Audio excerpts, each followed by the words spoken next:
चांद अंधेरे में रोशनी बिखेरता है, तब शेरों के एक कट्टर दुश्मन को जमीन पर आना पड़ता है। लेकिन ये यहां शिकार के लिए नहीं आई है। कुछ देर के इंतजार के बाद उसने अंडे देना शुरू कर दिया। एक के बाद एक उसने उस गड्ढे में 80 अंडे दे दिए, जिसे उसने एक घोंसले के तौर पर खोदा था।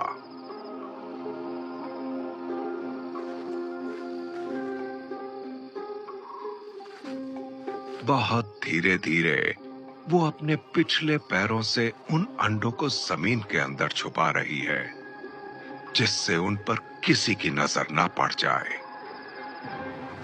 वो अंडों के बीच की खाली जगह में भी बहुत ध्यान से रेत भर रही है, जिससे वो सारी हवा बाहर निकल जाए जो उसके अंडों को सड़ा सकती है। और इसके बाद शुरू होता है इंतजार।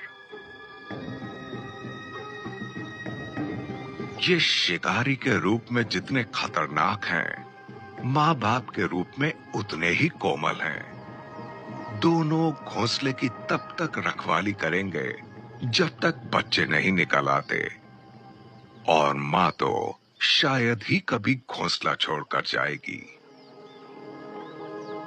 3 महीने तक वो कुछ नहीं खाएगी और बहुत कम सोएगी, ताकि उसकी गैर मौजूदगी में शिकारी उसके प्यारे बच्चों को ढूंढ ना ले।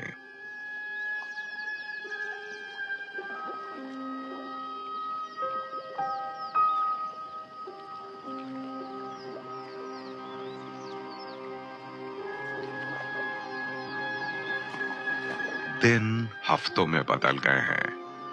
माँ ठंडे पानी में एक डुबकी लगाकर वापस आ रही है।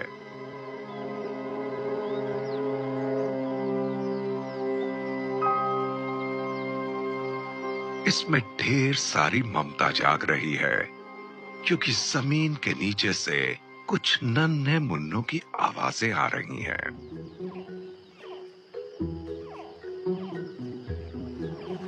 वो बड़े आराम से रेत हटा रही है, ताकि उनके बाहर आने के लिए एक आसान रास्ता बने।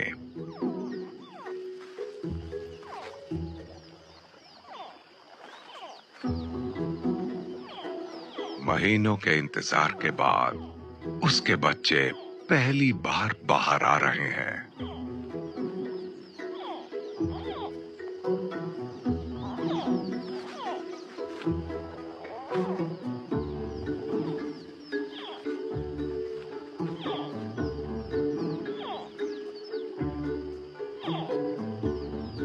उसके खतरनाक रूप के पीछे एक ममता से भरी माँ है।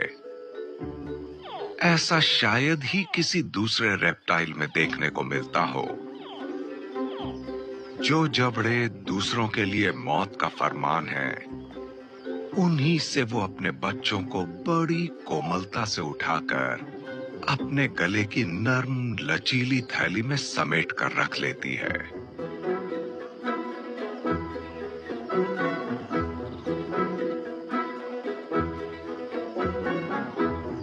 अपने छोटे छोटे बच्चों को मुंह में भरकर वो नदी के किनारे जा रही है, जिससे कोई सुरक्षित जगह देखकर उन्हें वहां रख सके।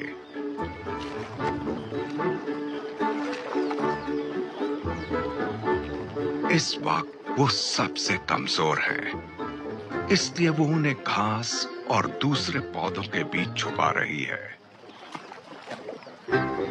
अगले कुछ हफ्तों तक वो इस शांत पानी में अपने बच्चों के आसपास ही रहेगी और हर खतरे से उन्हें दूर रखने की पूरी कोशिश करेगी। बड़े होने के लिए हर बच्चे को जीने की कला सीखनी पड़ती है।